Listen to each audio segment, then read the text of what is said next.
पृथ्वीर जनसंख्या तुलन में क्रमशः जंगल ह्रास पाइबार लगी आउ जो समग्र जीवजगत आज ध्वंसाभिमुखी होगाक जाऊँगी। वृक्ष ठारू आमे अम्लजान पाई थाउ हेले वृक्ष को जदि आमे सुरक्षा दे न पारिबा ताहले अम्लजान पाइबा केमती। जंगल अभाव आमे जलवायु परिवर्तन रे विविधता लक्ष्य करुछु। तेणु वर्तमान परिस्थिति रे आम समस्तंकर प्रथम कर्तव्य है नूतन जंगल सृष्टि और तार सुरक्षा। निआं लागिबा द्वारा बहु मूल्यवान जंगल पोड़ी छारखार हो जाउथा बेले आम समस्तंकर प्रथम कर्तव्य हब किभली से निआं को आयत्त करिबा एवं ताकु सुरक्षा प्रदान करिबा। एहाकु दृष्टि रखी उत्तर घुमुसर वनखंड भंजनगर स्थित लालसिंह स्थायी चारा उद्यान रे आज एक सचेतनता कार्यक्रम अनुष्ठित हो जाइछि। आउ एथिरे मुख्य अतिथि भावे भंजनगर विधायक प्रद्युम्न कुमार नायक, उपजिलापाल अनिल कुमार सेठी समेत बहु सरकारी पदाधिकारी माने जोगदे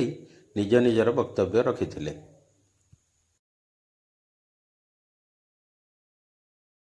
एथिरे वन सुरक्षा समितिर समस्त सदस्य एवं वन विभागर कर्मचारी माने उपस्थित थिले। एथिसह एक भ्राम्यमाण सचेतनता रथर शुभारंभ करा जायतिला। आउ एही रथ समग्र ग्रामांचल आरंभ करी सहरांचल रे बुली बुली जनसाधारण को सचेतन करिवो, जहा फल रे आमर जंगल को आमे सुरक्षा दे परिबा एवं आम आगामी दिन रे उपकृत होई परिबा। प्रथम मोर दिजन डीएफ को डाकी जेतु नॉर्थ डीएफ संगे मोर परिचय नथिला कि साउथ डीएफ संगे मोर परिचय थिला बड़ भाई सानो हिसाब मोर से कथा मने पड़ुची जदर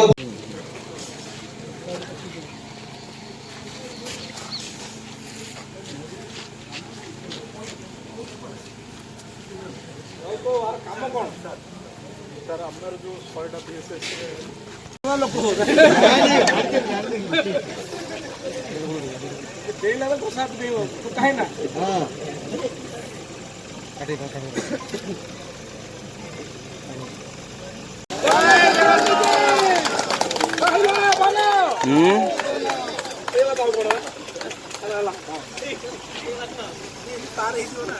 कार्यक्रम कौन आज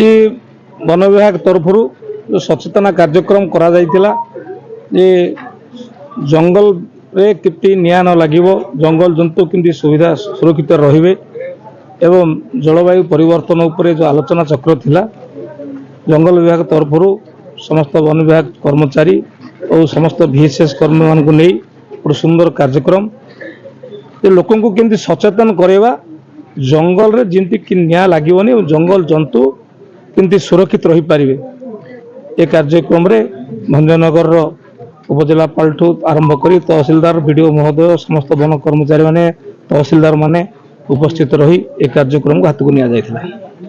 रथ गोटे उद्घाटन वन्य जंतु एवं जंगल सुरक्षित पाए गोटे रथर शुभारंभ करा जायछि। सेठी दी डीएफ उद्यम रे ए कार्यक्रम हाथ को निया जायछि। ताकू वर्तमान ये गाड़ी सचेतना पाई गाँ गाँ बुलिबो एवं प्रति पंचायत रे लोकों को सचेतन करा जिवो जंगल सुरक्षा और जंगल जीव जंतुंकर सुरक्षा पाई। जो सर कार्यक्रम थिला कोन सर पदक्षेप जो बनागी नै फॉरेस्ट फायर रही ताको केमती कंट्रोल करे सेट पे आज गोटे मीटिंग हेतिला सेठी माननीय विधायक महोदय प्रेजेंट थे आ विभिन्न दिग्दर्शन दिथे ता सहित हम forest department officer revenue officer समस्त प्रेजेंट थे। सर कौन सर जो जंगल निया को आयत में कौन सब पदक्षेप निया है कौन कार्यक्रम रो मुख्य उद्देश्य थिला जे सर जी हमर बनाग्नि प्रशमन सचेतनता कार्यक्रम कराइतला एथिरे हमर माननीय विधायक भंजनगर सम्मिलित होइतिले एवं हमर अदर स्टेक होल्डर्स डिपार्टमेंट जो लाइन डिपार्टमेंट सब कलेक्टर सर हमर डिस्ट्रिक्ट फायर ऑफिसर ए फायर ऑफिसर अपन एसडीवीओ एसडीएमओ आज आसी पारलांदी एसडीएमओ एसडीपीओ सबू स्टेक होल्डर्स मानकर कर्मकर्ता एवं VSS आउ हमर एसएचजी ग्रुप एवं एनजीओ सबू सेक्टर रु जॉइन करथिले एथरे गोटे सचेतनता वार्ता आमे दबाकू चाहूचु प्रत्येक आमर VSS माध्यम रे प्रत्येक जनसाधारण को जे ए वर्ष आमर भंजनगर एरिया रे भंजनगर डिवीजन रे केमती जीरो टॉलरेंस ऑफ फायर माने फायर नील हबो आर थरक 189 फायर पॉइंट थिला आमे ताकू जेमती जीरो करिया पई सबु डिपार्टमेंट रो सहयोग आज लोडिलु माननीय विधायक मध्य सबुथिरे सहायता करिया पई देइचंदी आमे एथरो हमर जो FSI रेजिस्ट्रेशन सबु PRI मेंबर्स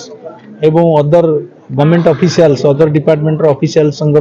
मोबाइल नंबर मध्य आमे FSI रे साइट रे रजिस्ट्रेशन करिवु जा फल रे कि फायर अलर्ट जेमती आमे दीटा SNPP एंड मोदी सैटेलाइट रु आमे पाउचु से माने मध्ये इक्विवेलेंटली पाइबे